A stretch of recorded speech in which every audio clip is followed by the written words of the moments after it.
Can an idea that Instagram stole from Snapchat make for a better podcast? Let's find out.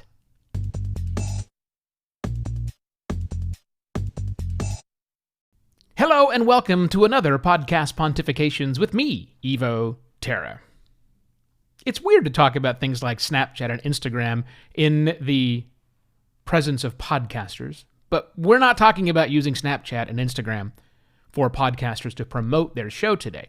No, today I want to talk about an idea I've had for a while about packaging shows, about packaging the content that goes into a single episode, and borrowing an idea from our friends at Instagram Stories, which again, they stole from Snapchat. Many podcasts are highly produced. I mean, deep, in-depth, 100+ hours of work going into a single episode, which can be, 30 minutes long. Other podcasts have exactly zero amount of extra work and effort put into them. People just get behind the microphone and start talking. But there's a wide spectrum in the middle, as with all things.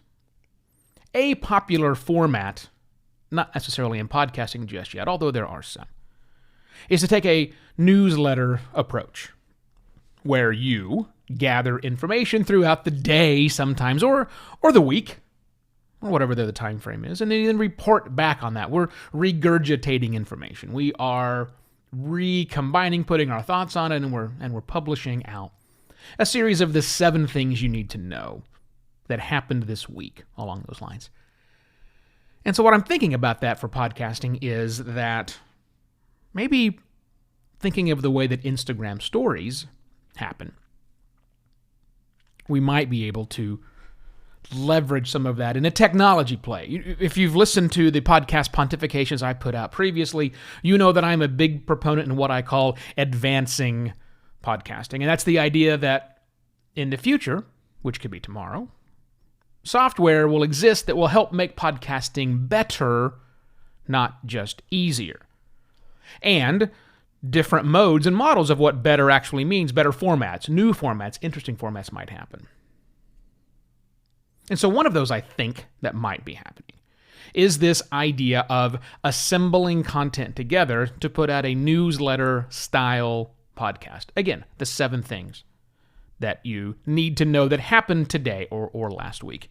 There are a couple of programs I listen to, a couple of shows, that do this on a daily basis, actually. They compile news throughout the day, and they release their episode at night. James Cridland, podnews.net, does the same thing.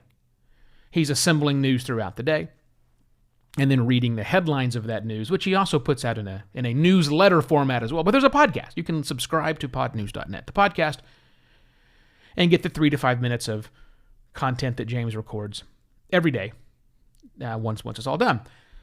But in these cases, I think what's happening is the producer of these shows are assembling the news throughout the day. They're writing notes. They're making their suggestions. They're getting their script together. And then at the end of the day, at the end of the news gathering cycle, they sit down behind a microphone and they record that which they've written down. Great. But here's where I'm thinking about taking an Instagram Stories approach. What if, instead of writing all of that stuff down throughout the day and then producing the episode at night, what if instead, when the news information came across their desk, they grabbed the microphone and they recorded just that bit, just that important thing about that one news article, and they were done with that particular news article? Much like you would for Instagram Story. Then you would publish that to Instagram Stories. And here's where I'm saying we would not do that. In this world, where the podcaster is taking the Instagram Stories approach, they would capture and gather the content for that segment, but when they would publish it, it would be in some sort of a queue, held privately somewhere. Perhaps sitting on their desktop somewhere, or perhaps some software will come along in the future which will enable this to be better. But let's just talk about the mechanics for a moment. So they sit down and record that one single episode. That one single piece of content. And then they go back to gathering the news and information of the day. And the second piece comes along. And they grab their microphone and they record their thoughts, comments about that. Rinse, repeat 5 or 6 times throughout the day, 10 times, whatever the number happens to be, until they have a lot of content gathered. Much like we go out and gather tape, if you will, or when we're on the street recording people. But in this case, it's not just raw stuff we're going to use eventually. This is finished individual pieces that just need to be assembled.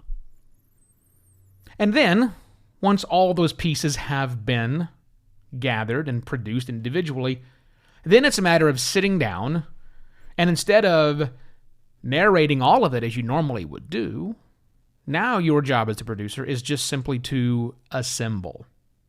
Grab your intro, grab your outro, put the pieces in place, drop in some transition music, and hit publish at the end.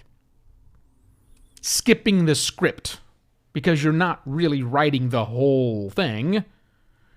You're gathering information throughout the day or the week or whatever you feel is important. You still have some ability to do editorial on it.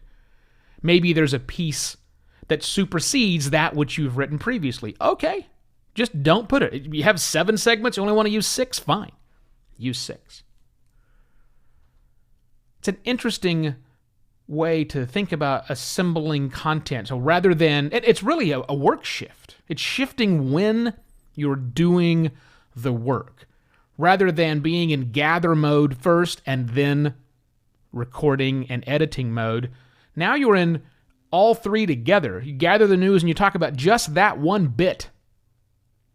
You can even edit it down if you want to. If you stumble or whatever, fix it. Fix it all right there. Fix it during that time. Get that one segment done, saved off. It's a change in the way that you approach things.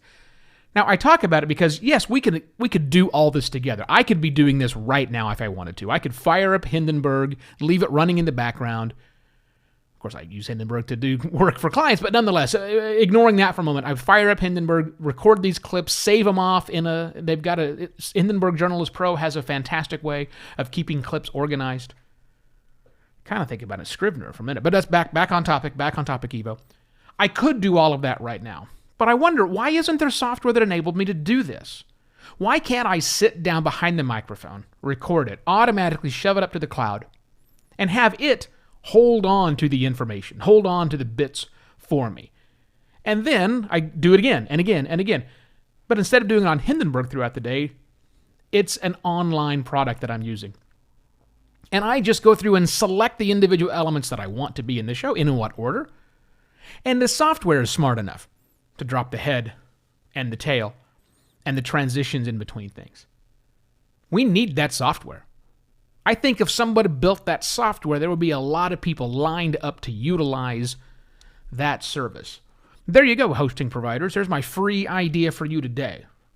Build a stories for podcasters. Maybe. Interesting thought processes. I like to think interesting thoughts about podcasting. It's why I do the show called Podcast Pontifications. If you need some help with your podcast, thinking about what you should do next or how your business, preferably, should launch into the podcasting space because, that's a thing now, get in touch with me. evo@podcastlaunch.pro reaches me. Also, you can go to podcastlaunch.pro to check out all of the services that we're currently offering to our clients. Well, you enjoy the rest of your Thursday. I shall be back on Monday with yet another Podcast Pontifications. Cheers!